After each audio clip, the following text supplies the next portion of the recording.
नमस्कार, आप देख रहे हैं के न्यूज। मैं हूं आपके साथ सोनी चौहान। जनहित में आपका स्वागत है। जनहित में उत्तर प्रदेश के जौनपुर का मामला सामने आ रहा है। बीजेपी नेता प्रमोद कुमार यादव की गोली मारकर दिन दहाड़े हत्या कर दी गई। आज सुबह करीब 10 बजे के करीब बाइक सवार बदमाशों ने उन पर ताबड़तोड़ फायरिंग की, जिसके चलते उनकी मौत हो गई। प्रमोद यादव पूर्व सांसद धनंजय सिंह के पत्नी श्रीकला के खिलाफ 2012 में विधानसभा चुनाव लड़ा था और बीजेपी नेता की हत्या की जानकारी मिलते ही इलाके में हड़कंप मच गया। मौके पर अफरा तफरी का माहौल बन गया। हत्या को लेकर बवाल है तो बवाल हुआ, लेकिन सियासी सवाल और सियासी मायने कई निकलकर सामने आ रहे हैं। पहले आपको रिपोर्ट दिखाते हैं, इसके बाद इसी मुद्दे को लेकर चर्चा करेंगे। उत्तर प्रदेश के जौनपुर में भाजपा नेता प्रमोद कुमार यादव की गोली मारकर दिन दहाड़े हत्या कर दी गई। सुबह 10 बजे के करीब बाइक सवार बदमाशों ने ताबड़तोड़ फायरिंग कर प्रमोद को मौत के घाट उतार दिया, जिसके बाद जौनपुर की सियासत में सियासी भूचाल आ गया है। प्रमोद ने पूर्व सांसद धनंजय सिंह की दूसरी पत्नी के खिलाफ 2012 में विधानसभा चुनाव लड़ा था। ऐसे में चुनावी माहौल के बीच प्रमोद यादव की हत्या ने कई सवाल खड़े कर दिए हैं। भाजपा नेता की हत्या की जानकारी मिलते ही इलाके में हड़कंप मच गया। मौके पर अफरा तफरी का माहौल हो गया। वहीं हत्या की वारदात की सूचना मिलने के बाद पुलिस महकमे में खलबली मच गई। घटना जौनपुर के बक्सा थाना क्षेत्र के बोधापुर मोड़ पर हुई, जिससे कई सवाल खड़े कर दिए हैं, जिसके बाद पुलिस छानबीन में जुट गई है। थाना क्षेत्र से करारा के बोधापुर गांव ये घटना की सूचना प्राप्त हुई। प्रमोद यादव, जिनको बदमाशों द्वारा रोक करके कुछ कार्ड देने के बहाने बातचीत करने की कोशिश की गई और उसी दौरान उन पर फायर किया गया, जिसमें हॉस्पिटल आते आते उनको यहाँ पे डेथ डिक्लेयर किया गया है। तो फिलहाल इसमें हमारी टीमें वर्कआउट कर रही, जो कुछ संदिग्ध हैं उनकी जानकारी भी प्राप्त हुई है। बता दें कि 6 मार्च यानी कल जौनपुर से पूर्व सांसद धनंजय सिंह को अपहरण और रंगदारी के केस में 7 साल की सजा सुनाई गई है, जिसके बाद से जौनपुर में धनंजय सिंह के समर्थकों ने लगातार नाराजगी जाहिर कर रहे थे। धनंजय सिंह की तीसरी पत्नी श्रीकला ने सोशल मीडिया अकाउंट एक्स पर समर्थकों को धैर्य बनाए रखने की अपील की थी, लेकिन अगले ही दिन बीजेपी नेता की हत्या ने सियासी माहौल में नई गर्मी पैदा कर दी है। हत्या को लेकर सवाल और सियासी बवाल इसलिए भी मायने रखते हैं कि सजा से पहले धनंजय सिंह की सपा नेताओं से करीबी बढ़ रही थी। मीडिया सूत्रों की माने तो धनंजय सिंह सपा के बड़े नेताओं के संपर्क में थे और लोकसभा चुनाव लड़ने की तैयारी कर रहे थे। सपा नेताओं के साथ उनकी कुछ तस्वीरें भी गिरफ्तारी के ठीक एक दिन पहले सामने आई थी। खुद धनंजय सिंह ने अपनी सजा को लोकसभा चुनाव में बीजेपी की साजिश करार दिया था।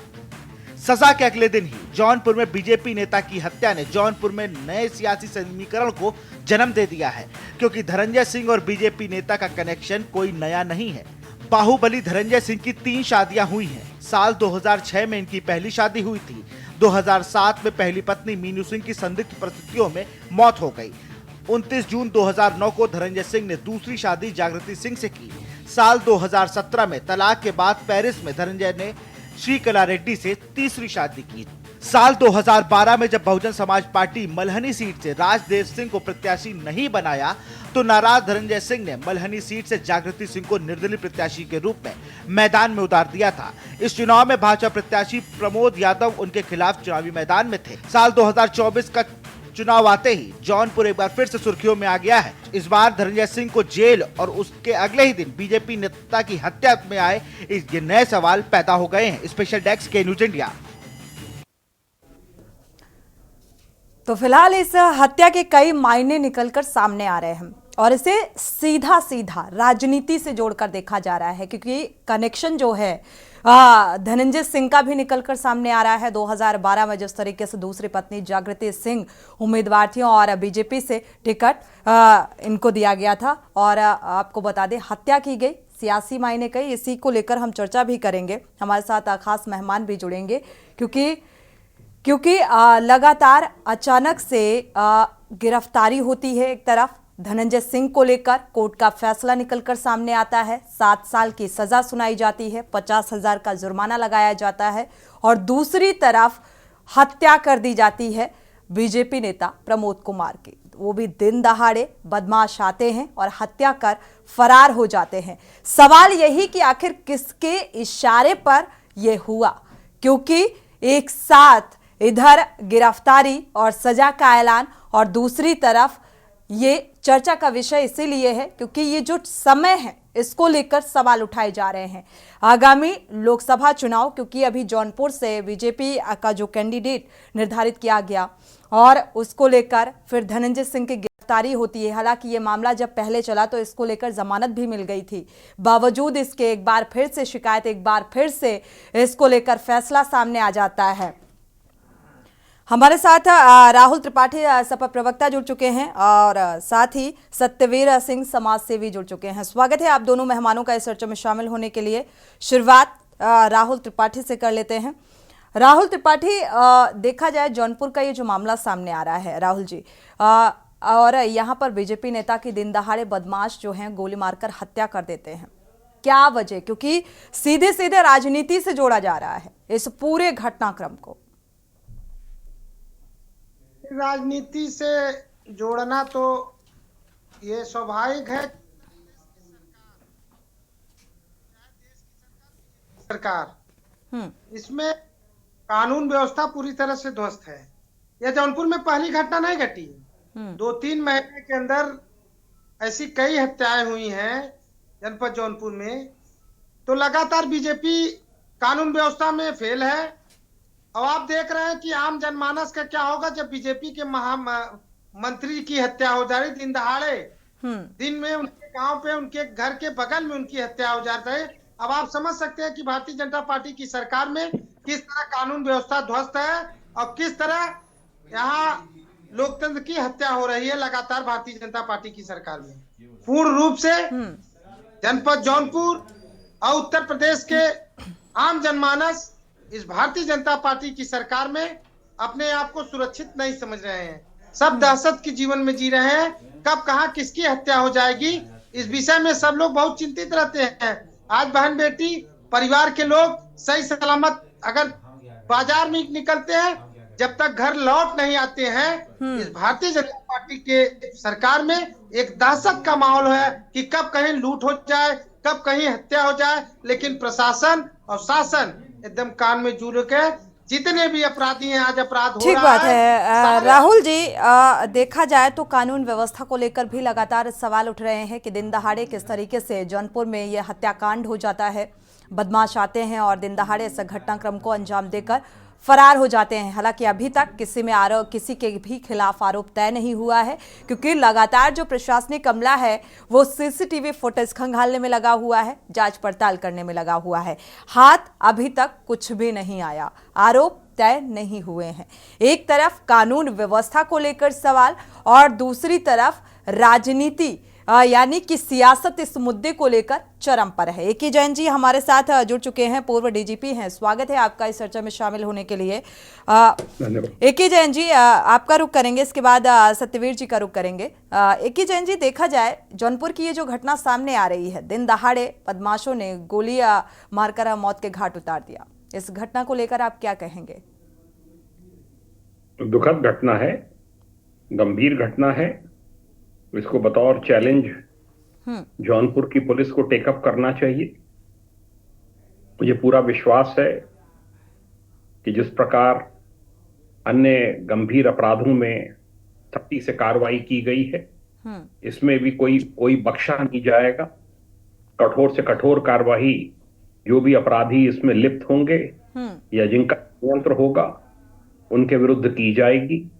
और ऐसे सभी प्रकरणों में जिनको हम राजनीतिक हत्या की श्रेणी में रखते हैं, ये गंभीर हो जाते हैं।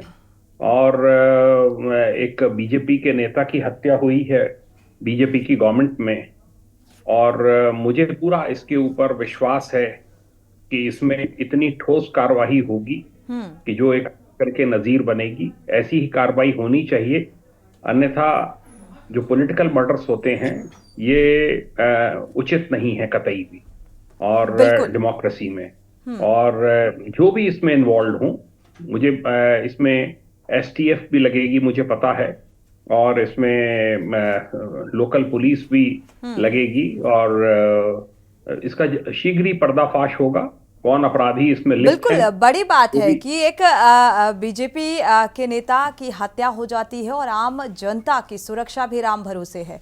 इससे अगर ये कहा जाए तो गलत नहीं होगा, क्योंकि इतने बेखौफ अंदाज में इस पूरे घटनाक्रम को अंजाम दे जाना, क्योंकि जौनपुर का देखा जाए तो जो समीकरण है इस वक्त काफी चहल पहल उथल पुथल देखने को मिल रही है।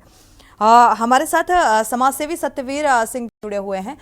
सत्यवीर जी का रुख कर लेते हैं। सत्यवीर जी, समाज में एक तरफ आपराधिक घटनाएं लगातार बढ़ती जा रही हैं और दूसरी तरफ कानून व्यवस्था को लेकर लगातार सवाल खड़े हो रहे हैं।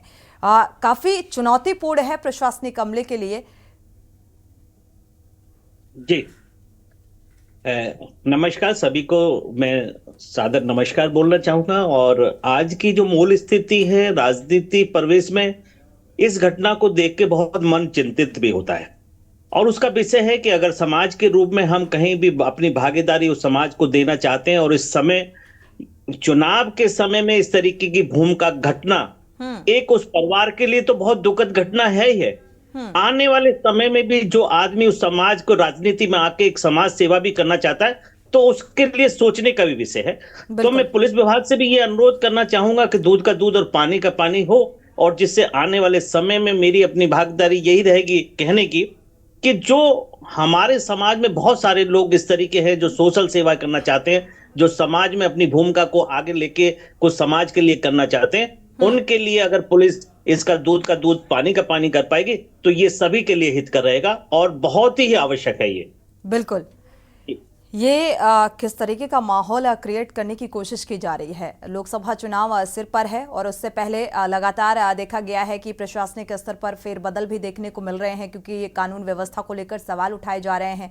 आपराधिक घटनाओं में लगातार इजाफा देखने को मिल रहा है और दूसरी तरफ जौनपुर की ये घटना कई सवाल उठा रही है। उमेश जैन इस बीच एक दर्शक जुड़े हुए हैं, उनकी राय साझा कर लेते हैं। उमेश जी, स्वागत है आपका, अपनी राय रख सकते हैं। उमेश जी। नमस्ते मैडम जी। नमस्कार। मैं ये कहना चाह रहा था कि हमारे उत्तर प्रदेश में लॉ एंड ऑर्डर की स्थिति बहुत खराब है। यहाँ अपराधियों में कानून का डर समाप्त हो गया है, जिसकी वजह से ये खुलेआम मर्डर कर रहे हैं और पैसे लेकर किसी को कहीं भी मार देते हैं। पुलिस का कोई डर नहीं रहा है और किसी तरह की मॉनिटरिंग नहीं हो रही है, जिसकी वजह से अपराध बढ़ते जा रहे हैं और कोई भी आदमी सुरक्षित नहीं है और अपराधी जो है बढ़ते जा रहे हैं। बिल्कुल, अंधेर नगरी चौपट राजा जैसी स्थिति यहाँ पर नजर आ रही। शुक्रिया जुड़ने के लिए और अपनी राय साझा करने के लिए, रखने के लिए। दर्शकों की राय बेहद महत्वपूर्ण होती है ऐसे मामले को लेकर। समरजीत मुंबई से जुड़े हुए हैं दर्शक, स्वागत है आपका, अपनी राय रख सकते हैं समरजीत जी। समरजीत जी, अगर आप सुन पा रहे हैं तो अपनी बात रख सकते हैं जी। चलिए, संपर्क टूट गया है। दर्शकों की राय बेहद महत्वपूर्ण, अगर जुड़ते हैं तो जरूर राय साझा करेंगे। हमारे खास मेहमान लगातार जुड़े हुए हैं, राहुल त्रिपाठी जी का रुख करेंगे। राहुल जी, अगर देखा जाए जौनपुर में ये कैसा माहौल, क्योंकि इधर धनंजय सिंह को लेकर कोर्ट का फैसला सामने आता है, 7 साल की सजा का ऐलान होता है, 50,000 का जुर्माना लगाया जाता है, और उधर इस तरीके का घटनाक्रम, इसको आप किस तरीके से जोड़ेंगे? ये हम संविधान को मानने वाले लोग हैं। न्यायालय का जो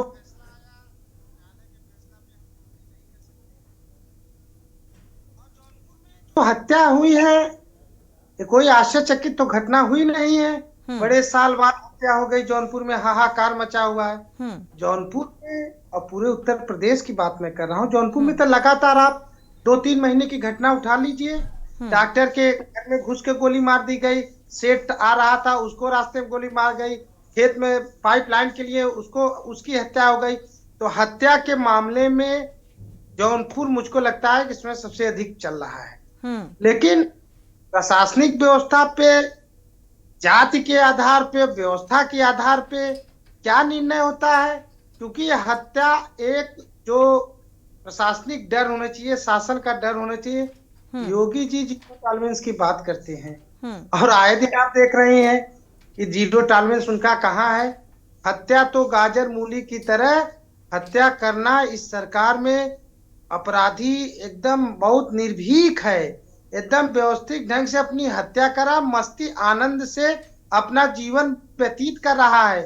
क्योंकि जहां तक लग रहा है कि शासन प्रशासन का पूर्ण संरक्षण अपराधियों पे भारतीय जनता पार्टी की सरकार में सारे अपराधी आनंदित हैं, खुशहाल हैं, तरक्की के रास्ते पे जा रहे हैं, क्योंकि उनके ऊपर भाजपा के वॉशिंग मशीन में धुलकर अपराध को रात दिन बढ़ावा देने का काम कर रहे हैं, क्योंकि वो भाजपा के मशीन में धुले हुए हैं।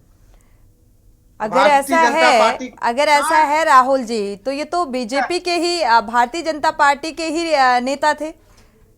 प्रमोद यादव की हत्या हुई, अगर अपोजिशन पार्टी होती तो एक बार ये कहा जाता कि शासन स्तर में ये चीज शासन के इशारे पर ये काम हुआ, प्रशासनिक अमले के इशारे पर ये काम हुआ। प्रशासन गुंडों को बल देने का काम करती है। मैं इसी हत्या की बात है, इसके पूर्व भी आप उठाकर जौनपुर में देख लीजिए, सेठ की हत्या हुई, डॉक्टर की हत्या हुई। ये मैं कह रहा हूं कि हत्यारे अपराधी जो संरक्षण में है वो सुरक्षित है, जो सरकार के खिलाफ आवाज उठाएंगे उनको या तो जेल जाना होगा या तो शमशान घाट जाना होगा, क्योंकि सरकार के खिलाफ जो भी आवाज उठाएगा उसका या जेल या शमशान घाट। लेकिन अगर सरकार के पक्ष में आप बोल रहे हैं, अगर सरकार की दुहाई तो आप दे रहे हैं, सरकार के बारे में अच्छी बातें कर रहे हैं, तो सारा अपराध आपका माफ है, सारे गुनाह आपके माफ है। सिर्फ आप भारतीय जनता पार्टी का झंडा ले लीजिए, आप भगवा भगवा चिल्लाइए, भगवा पकड़ के पूरे देश में आतंक फैलाइए, लेकिन भारतीय जनता पार्टी आपको वॉशिंग मशीन से धोकर एक सच्चा देशभक्त बनाने का काम करेगी। आपको सच्चा देशभक्त बनाने का काम भारतीय जनता पार्टी करेगी, लेकिन शर्त यह है कि भगवा रंग से आप रंगे हुए हो, सारे अपराध आपके माफ है। अगर भगवा रंग के खिलाफ जाएंगे, अगर भगवा रंग को ऊंची आंखों से देखेंगे, भगवा रंग के आवाज उठाएंगे, तो आपको जेल जाना होगा, आपको शमशान घाट जाना होगा। ये तो अच्छी उपाधि से नवाज रहे हैं आप राहुल जी की सच्चा देशभक्त बनाने का काम कर रही है भारतीय जनता पार्टी। एक तरफ अपराधियों पर देखा जाए तो अंकुश नहीं है, आपराधिक घटनाएं बढ़ती जा रही हैं, जिसको लेकर लगातार कानून व्यवस्था कटघरे में नजर आ रहा है, और इसी को लेकर फेर बदल भी किए जा रहे हैं। एक तरफ आगामी लोकसभा चुनाव की तैयारियां शांतिपूर्ण ढंग से संपन्न कराए जाने की तैयारी भी प्रशासनिक स्तर पर की जा रही है, दूसरी तरफ ये घटनाएं अगर सामने आ रही हैं तो इससे किस तरीके का माहौल क्रिएट करने की कोशिश की जा रही है, ये एक बड़ा सवाल है। हमारे साथ समाज सेवी भी जुड़े हुए हैं, सत्यवीर सिंह जी और ए.के. जैन जी भी, पूर्व डीजीपी जुड़े हुए हैं। ए.के. जैन जी, इसके पीछे जो एक माहौल बनता हुआ नजर आ रहा है या एक संदेश जो जा रहा है कि कानून व्यवस्था सुदृढ़ नहीं है, तो इसका जिम्मेदार किसे माना जाए? क्योंकि शासन स्तर पर लगातार देखा गया है, सीएम योगी आदित्यनाथ का भी सख्त रवैया नजर आता है, लेकिन अधिकारी सुनने को तैयार नहीं है। क्यों अपराधों पर अंकुश नहीं लग पा रहा है? जौनपुर में एक के बाद एक ये घटनाएं क्यों दोहराती हुई नजर आ रही हैं? मैं इस प्रकार के मत से सहमत नहीं हूं। बतौर एक्स डीजीपी मेरा ये मानना है प्रदेश में कानून व्यवस्था की स्थिति सुदृढ़ है। जो संगठित अपराध है जो पहले हुए करते थे वो आज की तारीख में करीब करीब शून्य प्राय हैं। संगठित अपराध के लिए जिसके लिए एसटीएफ का गठन हुआ था, हर केस में मॉनिटरिंग हो रही है, हर केस की समीक्षा उच्च स्तर पे की जाती है। ये घटना जो हुई है ये मैं इसको खराब घटना मानता हूं, क्योंकि ये पॉलिटिकल मर्डर लगता है, जो मेरा अभी तक मेरी जानकारी है। हो सकता है इसके पीछे कोई और कारण निकल कर आए। मुझे पूरा विश्वास है कि जो एसपी हैं और लोग हैं, आईजी हैं, सब हैं, पूरी टीम लगेगी। एसटीएफ का सपोर्ट चाहिएगा तो एसटीएफ का सपोर्ट तो वो लेंगे, और इन घटनाओं को कतई भी बर्दाश्त नहीं किया जाना चाहिए। स्पेशली लोकसभा चुनाव सिर के ऊपर हैं, और इस प्रकार के पॉलिटिकल मर्डर्स जो हैं इन पर ऐसी कार्रवाइयां होनी चाहिए। अपराधियों के ऊपर बुलडोजर एक्शन जो कहा जाता है, जो मुठभेड़ कही जाती है, वो होनी चाहिए। चाहे इसमें कोई भी अपराधी लिप्त हो, उनके खिलाफ कार्रवाई होगी। कुछ ही समय में निकल कर आ जाएगा कि कौन है इसके पीछे, और अपराधी कोई बचेंगे नहीं, क्योंकि आज की तारीख में बहुत से तरीके हैं एसटीएफ के पास, सिविल पुलिस के पास केसेस को वर्कआउट करने के कौन है, किन्होंने एक्चुअल शूट आउट किया है और उनको सुपारी किसने दी है या किसने हत्याएं कराई किसके हैं, इशारे पर ये किया गया। बिल्कुल कोई भी इसमें बचने वाला नहीं है। मैं सिर्फ इतनी ही बात कहना चाहता हूँ। और जो और भी घटनाएं होती हैं उनमें सब में सख्त एक्शन हो रहा है और हम लोग स्वयं, मैं बतौर एक्स डीजीपी और भी बहुत से अधिकारी, हम लोग स्वयं भी इसको देखते हैं, पढ़ते हैं कि क्या क्या एक्शन किस किस केस में हो रहा है। जो भी हत्याएं होती हैं ये दुर्भाग्यपूर्ण हैं, ये दुर्भाग्यपूर्ण हैं और स्पेशली जैसा मैंने कहा कि पॉलिटिकल मर्डर है इसलिए और भी ज्यादा दुर्भाग्यपूर्ण है। और इसमें दूध का दूध पानी का पानी 1 सप्ताह के अंदर अंदर हो जाना चाहिए। एक स्पष्ट संदेश चला जाना चाहिए पूरे प्रदेश में कि जिन्होंने ये हिमाकत की है वो और उनके आका बचेंगे नहीं और उनके खिलाफ भी जो कठोर कार्रवाई आईपीसी की सेक्शंस में है और बुलडोजर एक्शन है और मुठभेड़ की कार्रवाई है, वो सब कार्रवाइयां होंगी। ठीक बात। 1 हफ्ते का समय लग सकता है, एसटीएफ को भी ये जिम्मेदारी जांच की सौंपी जा सकती है, लेकिन लगातार क्योंकि ये पूर्व डीजीपी ए.के. जैन जी का एक बेहतर एक्सपीरियंस रहा है, उस आधार पर इन्होंने अपने बातों को रखा। लेकिन अभी भी कुछ जो अधिकारी हैं वो शायद इतने ईमानदार अपने काम को लेकर नहीं है जिस तरीके से ये सवाल उठते हुए नजर आते हैं।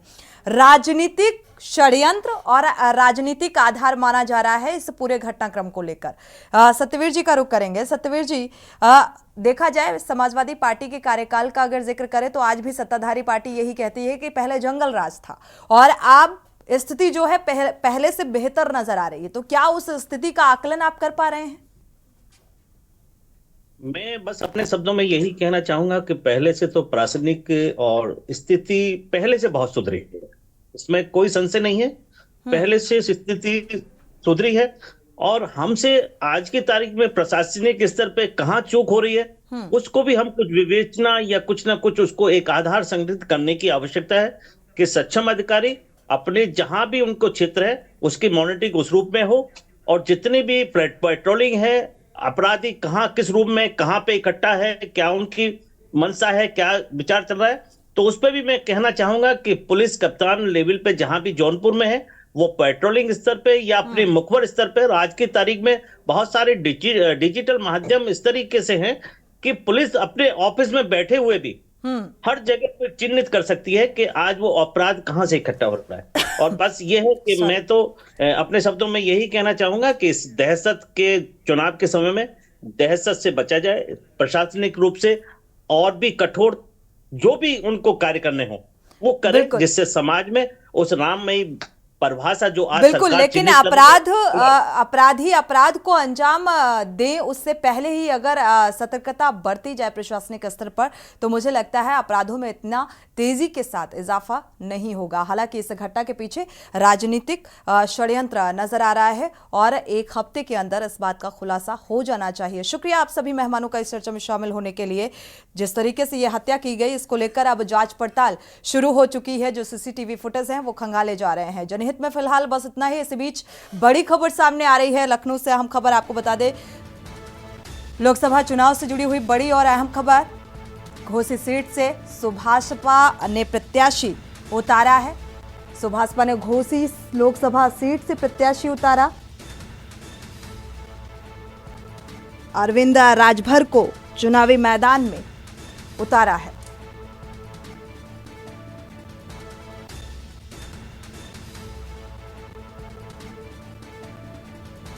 लखनऊ से अहम खबर सामने आ रही है, लोकसभा चुनाव से जुड़ी हुई अहम खबर। सुभाषपा ने घोसी लोकसभा सीट से प्रत्याशी उतारा है। घोसी लोकसभा सीट से अरविंद राजभर चुनाव लड़ेंगे। अरविंद राजभर को प्रत्याशी बनाया गया है।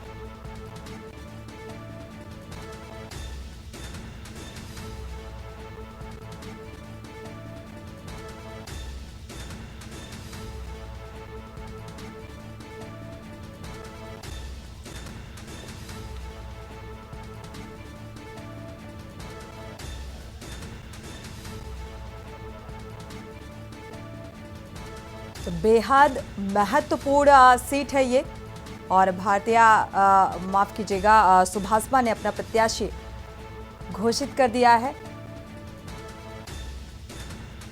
अरविंद राजभर को चुनावी मैदान में घोसी सीट से उतारा गया है। अरविंद राजभर चुनाव लड़ेंगे।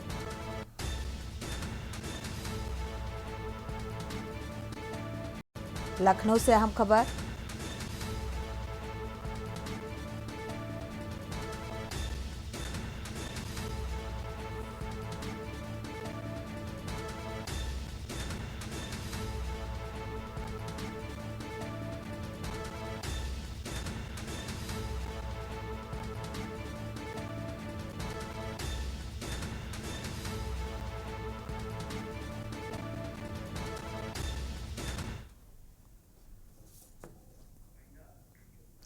इसी के साथ जनहित में फिलहाल बस इतना ही। आगे खबरों के लिए आप देखते रहिए के न्यूज़ से।